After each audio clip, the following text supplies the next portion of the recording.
प्रिय सत्संगी भक्तों, इस वीडियो में हम आपको कबीर बीजक मूल अर्थ सहित प्रथम प्रकरण रामायणी का तृतीय पाठ का रामायणी 70, रामायणी 71, रामायणी 72, रामायणी 73, रामायणी 74, रामायणी 75 हम आपको हिंदी में अर्थ सहित गाकर सुनाने वाले हैं, जो आपको सुनकर काफ़ी आनंद मिलेगा। वीडियो के लास्ट डेट तक ज़रूर बने रहिएगा ताकि आपको सारी जानकारी सही तरीके से मिल सके, और बेल वाली घंटी दबाना मत भूलें ताकि आपको सारी जानकारी सही तरीके से मिल सके। तो प्रिय भक्तों, सुनिएगा, ज़रूर सुनकर आपको आनंद मिलेगा। अब बोलना का सो बोलिए रे भाई, अब बोलत ही सब तत्व नसाई।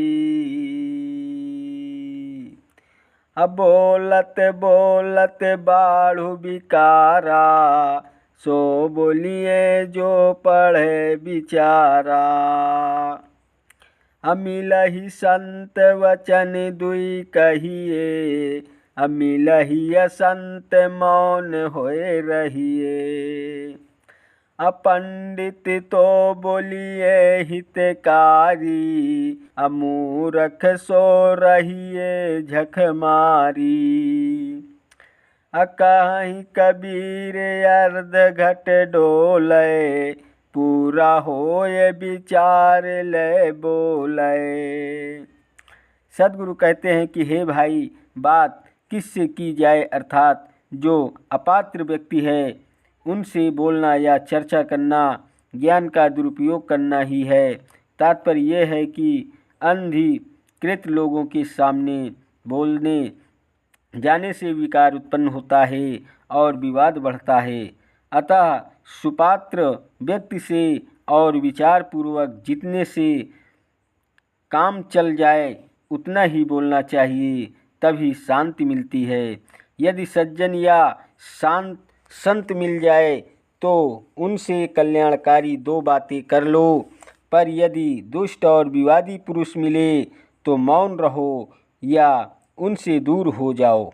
अर्थात पंडित, समझदार एवं विवेकी मिले तो हित की बात करना चाहिए, किंतु मूर्ख मिले तो चुप रहने से ही भलाई है, उससे उलझना बेकार है। कबीरदास जी कहते हैं कि आधा घड़ा छलकते हुए जाता है, किंतु भरा हुआ घड़ा बिल्कुल नहीं छलकता, और अगर बोलता भी है तो वजनदार शब्द बोलेगा। वैसे ही अधूरे ज्ञान वाला आदमी बक बक करेगा, किंतु गंभीर ज्ञानी विचारक मौन रहता है, और जब बोलेगा तो विचारपूर्ण एवं वजनदार बातें ही करेगा। अशोक बधावा जिन सम कै माना, ताकि बात इंद्रहु नहीं जाना। अजटा तोरी पहिरावै सेली, अयोग युक्ति की गर्भ दुहेली। अवासन उड़ाए कौन बड़ाई, जैसे कौआ चील मिड़राई। जैसी भीति तैसी है नारी, राजपाट सब गनय उजारी। जस नरक तस चंदन जाना, जस बाउर तस रहे सयाना।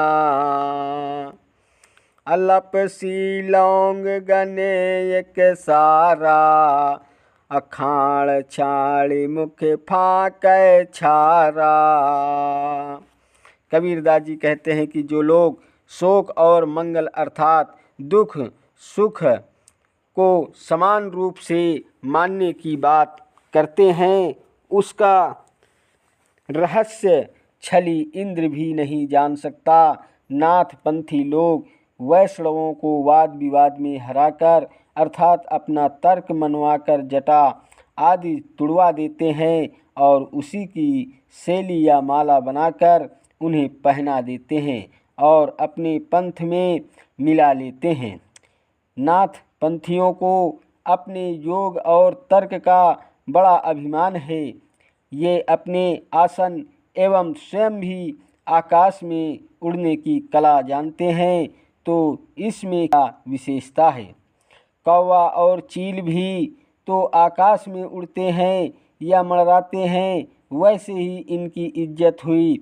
ये नारी और दीवारों को एक बराबर मानते हैं, अर्थात नारी और दीवार को स्पर्श भोग करने में कोई परहेज नहीं समझते। राज सिंहासन और मंगल जंगल एक मानते हैं और ये भी कहते हैं कि नरक और चंदन, पागल और ज्ञानी सब एक है। ये मीठी लपसी और कड़वी लौंग को एक ही कहते हैं और शक्कर को फेंक कर धूल फाँक लेते हैं और यह कहते हैं कि देखो, हमें शक्कर और धूल में कोई अंतर नहीं दिखता। है विचार विचारते अगए बुद्धि बल चेत, अदुई मिलिए कै हो रहा, अब मैं काहि लगाऊं हेत। इस प्रकार दिखावे में पड़कर और पाखंड फैलाकर लोगों को भ्रमित करते करते इनकी विवेक शक्ति स्वयं समाप्त हो गई है। अर्थात ये जड़ चेतन विधि निषेध, खाद्य अखाद्य, पाप पुण्य आदि को मिलाकर एक ब्रह्म बना रहे हैं। सद्गुरु कहते हैं कि मैं इनमें से किसे प्रेम करूं और किससे बात करूं। नारिय एक संसार ही आई, अमाय न बाकै बाप ही जाई, अगोड़ न मुड़ न प्राण अधारा, अजामय भभरी रहा संसारा, अदिना सात ले उनकी सही, अबुद अद्भुत अचरज का कही, अवाहिक बंधन कर सब कोई, अबुद अद्भुत अचरज बड़े होई। कबीरदास जी कहते हैं कि विद्वान एवं अविद्वान संतों दिन जिसकी सत्यता सिद्ध कर रहे हैं और जिसके अनुसार चल रहे हैं, वो अच्छा एवं कल्पना रूपी नारी माता से नहीं अपितु केवल जीव पिता से ही पैदा हुए। उसके न तो पैर हैं, न सिर और न ही प्राणों के सहारा है, परंतु उसके लपेट में आकर सारा संसार ही भ्रम में पड़ गया है। मुझे तो बड़ा आश्चर्य हो रहा है, क्योंकि प्रबुद्ध और मूढ़ सब उसकी वंदना में लिप्त है। मुँह से बिलाई एक संग, कहूँ कैसे रही जाए, अचरज एक देखो हो संतों, हस्ती सिंह ही खाए।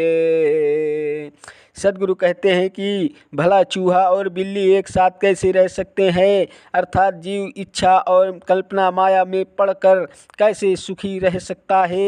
हे संतों, मैं तो ये भी आश्चर्य ही देख रहा हूँ कि हाथी सिंह को खा रहा है, अर्थात माया रूपी हाथी जीव रूपी सिंह को पतित कर रहा है। चली जात देखी एक नारी, अतरे गागरी ऊपर पनिहारी,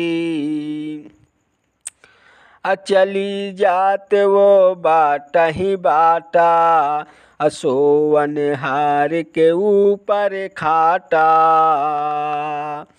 अजाड़ मरे सफेदी सौरी, खसम न चीन्हे घरणी भई बौरी, सांझ सकार दिया लय बारे, खसम ही छाणी सबरे लगवारे, वाही के रस निस दिन राची, अपिया सो बात कहे नहीं साची। असोवत छाड़ चली पिया अपना, आई दुख अब धो कह के ही सना। सदगुरु कहते हैं कि मनोवृत्ति एक नारी है जो प्यासी है और घड़ा लेकर पानी भरने जा रही है, परंतु घड़ा नीचे और पनिहारिन ऊपर। यही मनोवृत्ति के अहंकार को दर्शाता है, अर्थात घड़े के नीचे हाथ करके पानी पिया जा सकता है। तात्पर्य यह है कि विनम्रता से ही शिक्षा ग्रहण की जा सकती है, परंतु मनुष्य अहंकारी मनोवृत्ति के कारण प्यासा ही रह जाता है। मनोवृत्ति रूपी नारी अनेकों मार्गों में चलती है, अर्थात एक जगह स्थिर नहीं रहती, और वो जब वो सोती है तब खाट उसके ऊपर रहती है। तात्पर्य यह है कि वह मालिन विषय में ही सोती है, इसलिए उसके ऊपर काम, क्रोध, लोभ, मोह, मत्सर एवं मद रूपी खाटी पड़ी रहती है। यही नहीं, वह मानव शरीर रूपी उत्तम रजाई पाकर भी अज्ञान की ठंडक में ठिठुरती रहती है। यह मनोवृत्ति रूपी पगली नारी जीव रूपी अपने पति को ही नहीं पहचानती और जड़ देवी देवताओं के समक्ष दीप जलाकर सुबह शाम उनकी पूजा करती है। तात्पर्य ये है कि अपने चेतन पति को छोड़ कल्पित लगवार को भजती है और उसी के मोह में रात दिन लीन रहती है। अपने आत्मदेव पति से सच्ची बात नहीं करती, अर्थात कुपथ गामिनी मनोवृत्ति स्वरूप स्थिति के लिए उन्मुख नहीं होती। इस प्रकार अज्ञान की निद्रा में सोते हुए अपने आत्मदेव पति को छोड़कर मनोवृत्ति रूपी नारी कल्पित जार के साथ हो जाती है। इसके इस आत्म प्रवंचना के दुख को किससे कहा जाए।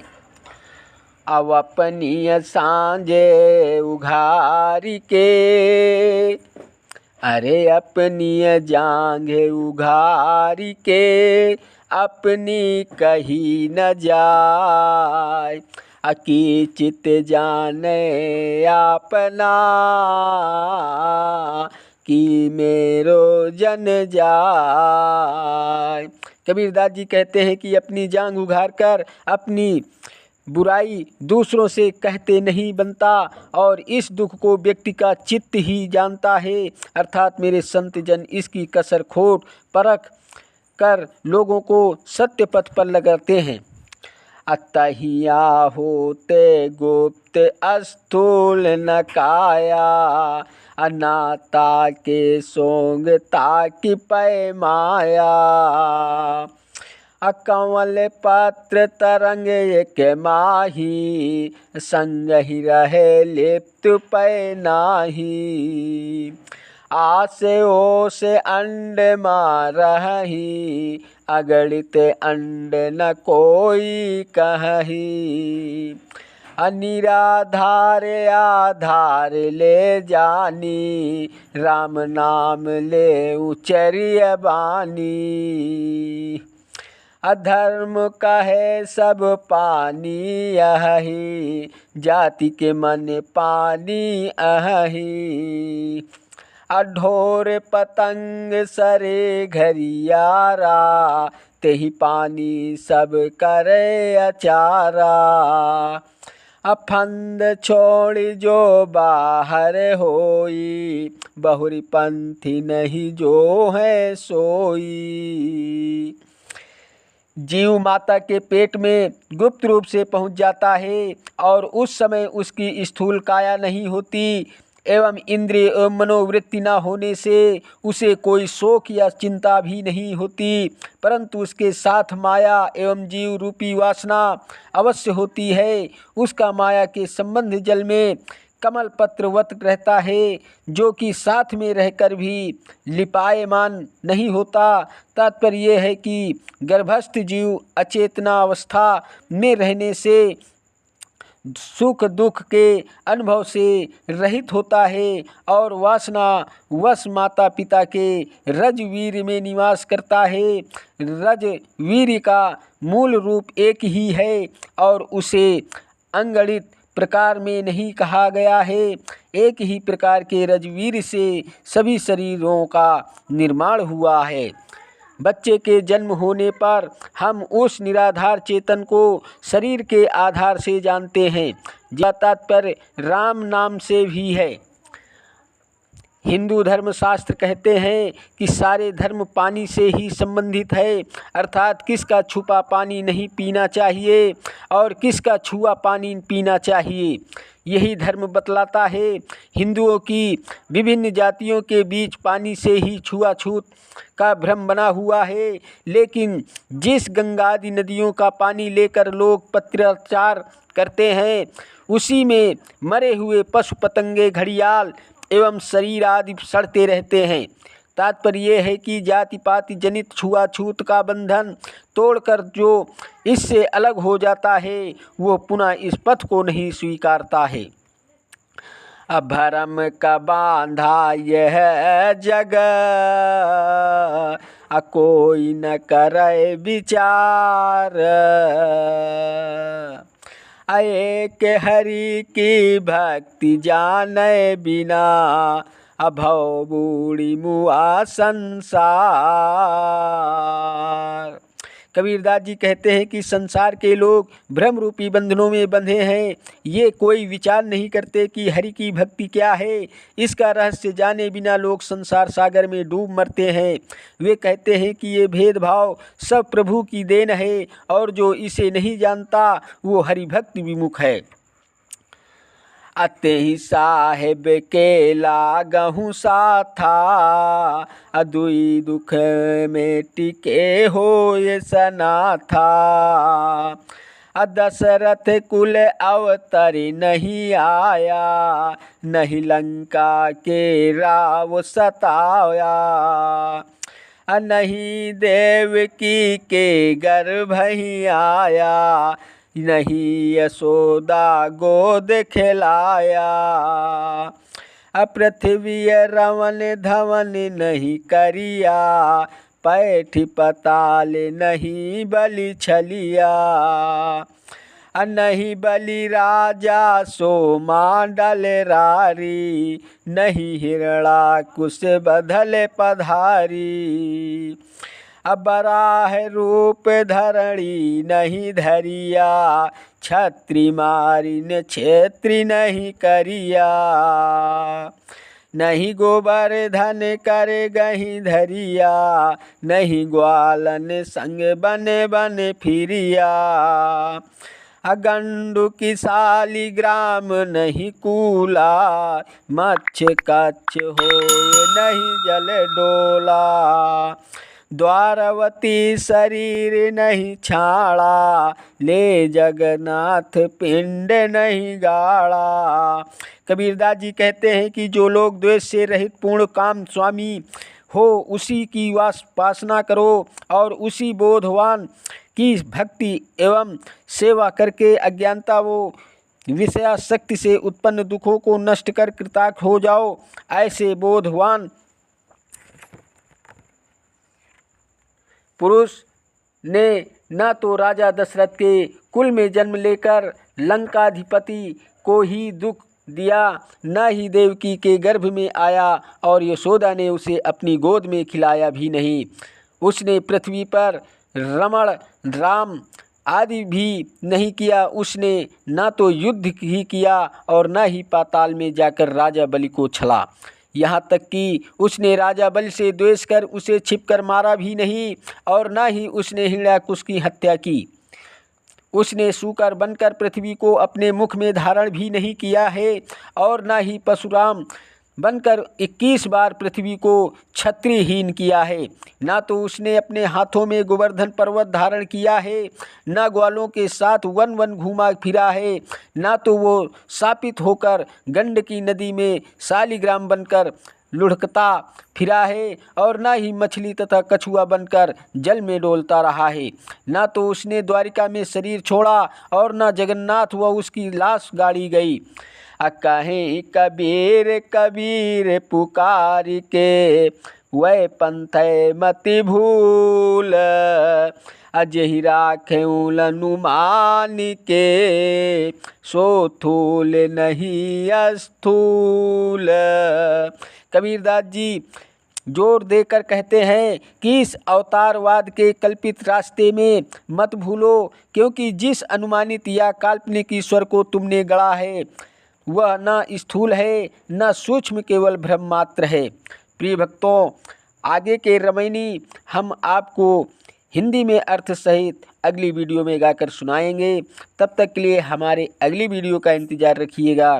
प्रिय भक्तों, अगर वीडियो आपको पसंद आया हो तो वीडियो लाइक, शेयर और सब्सक्राइब कीजिएगा। चैनल पर नए हैं तो बेल वाली घंटी दबाना मत भूलें, ताकि आपको इसी प्रकार की नोटिफिकेशन हमेशा मिलती रहे। धन्यवाद देता हूँ आप सभी को, मेरा यूट्यूब वीडियो देखने वाले दर्शकों को। नमस्कार दोस्तों, जय हिंद, जय भारत, वंदे मातरम, वंदे मातरम।